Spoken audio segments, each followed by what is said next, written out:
বাংলাদেশের ফুটবল এবং ক্রিকেট উন্নত হবে কিভাবে যদি তার শিরায় শিরায় থাকে দুর্নীতি। বাংলাদেশের মানুষ যখন বাংলাদেশের ফুটবল নিয়ে একটু চিন্তা করছে, চর্চা করছে এবং তারা ভাবছে হামজা এবং ফাহমিদুলের দ্বারা বাংলাদেশের ফুটবল সামনে এগিয়ে যাবে, আর তখনই তাদের চিন্তাকে কিন্তু ধূলিসাৎ করে দিল বাংলাদেশ ফুটবল ফেডারেশন। একটা কথা বলবেন, বাংলাদেশের মানুষ শেষ কবে ফুটবল নিয়ে এতটা মাতামাতি করেছে যেমনটা এখন করছে? আর এই মাতামাতির কারণ ছিল হামজা চৌধুরী এবং ফাহমিদুল ইসলাম।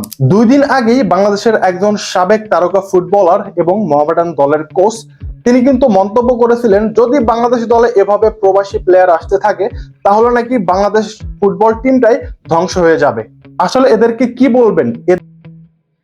আছে বাংলাদেশের ফুটবল র্যাঙ্কিং যেখানে 185, সেই 185 থেকে বাংলাদেশ আর কি বা ধ্বংস হবে, আর ধ্বংস হওয়ার বাকি আছে। সেখান থেকে কিন্তু আমরা একটা আভাস পেয়েছিলাম যে বাংলাদেশের ফুটবল নিয়ে দুর্নীতি শুরু হয়ে গেছে, এবং যার ফলটা কিন্তু আমরা অলরেডি পেয়ে গেছি। এই দুর্নীতি এবং সিন্ডিকেটের কারণেই ইতালি থেকে আসা এবং ইউরোপের লিগে খেলা প্লেয়ার ফাহমিদুল ইসলাম তিনি বাংলাদেশ দলে সুযোগ পাননি। তাহলে দেখেন অবস্থা, এইটাও আমাদের দেখতে হলো যে বাংলাদেশের মতো একটা ছোট্ট দলে ইউরোপীয় লিগে খেলা প্লেয়ার চান্স পায়নি। ফাহমিদুল ইসলাম ইতালিতে ইউরোপীয় লিগে সিনিয়র দলে খেলেছেন, তো বুঝতে পারছেন তার ক্যাটাগরি কোন পর্যায়ের। তিনি চেয়েছিলেন বাংলাদেশের জার্সি গায়ে লাগাতে, দেশপ্রেমের কারণেই তিনি কিন্তু বাংলাদেশের হয়ে খেলতে চেয়েছিলেন এবং যোগ দিয়েছিলেন বাংলাদেশ টিমের সাথে। প্রস্তুতি ম্যাচে অ্যাসিস্ট করা সহ তিনি কিন্তু হ্যাটট্রিক করেছিলেন।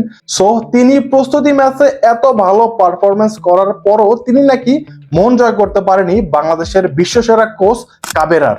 অন্যদিকে মন জয় করেছে কারা? গ্রুপের বেঞ্চে বসে থাকা প্লেয়ার, যারা বেঞ্চে বসে থেকেই কাবেরার মন জয় করে ফেলেছেন। তাহলে ভাবুন আমাদের অবস্থা কোথায়। হামজা এবং ফাহমিদুলের পর আমরা কিন্তু আশা করেছিলাম আমেরিকান প্লেয়ার কুইন সুলিভান তিনিও কিন্তু বাংলাদেশ দলে খেলতে পারে। তবে যদি এরকম সিন্ডিকেট চলতে থাকে তাহলে তারা কোন মুখ নিয়ে বাংলাদেশের জার্সি গায়ে লাগাবে? ভাবতে পারেন, ইউরোপীয় লিগে খেলা প্লেয়ার এবং যিনি প্রস্তুতি ম্যাচে অ্যাসিস্ট করেছেন এবং 3টা গোল করেছেন, তিনি নাকি বাংলাদেশের দলে চান্স পাওয়ার যোগ্য না। এমন যদি দুর্নীতি চলতে থাকে, বিদেশি প্লেয়ারদের যদি এরকম অপমান করে বাংলাদেশের দল থেকে বের করে দেওয়া হয়, তাহলে কিভাবে তারা আবারও চাইবে বাংলাদেশের জার্সিটা গায়ে লাগাতে? এই প্রশ্নটা কিন্তু কোটি ফুটবল প্রেমী মানুষের। সো এখনই কিন্তু আমাদের ফুটবল সিন্ডিকেট ভাঙতে হবে। শুধু ফুটবল সিন্ডিকেট না, এর সাথে সাথে আমাদের ক্রিকেট সিন্ডিকেটও ভাঙতে হবে। আওয়াজ উঠানোর কিন্তু সময় এখনই। সবাইকে সম্মিলিতভাবে আওয়াজ উঠাতে হবে। নতুন বাংলাদেশে এরকম দুর্নীতির কোনো ঠাঁই নাই।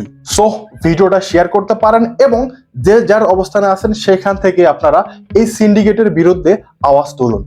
ধন্যবাদ সবাইকে।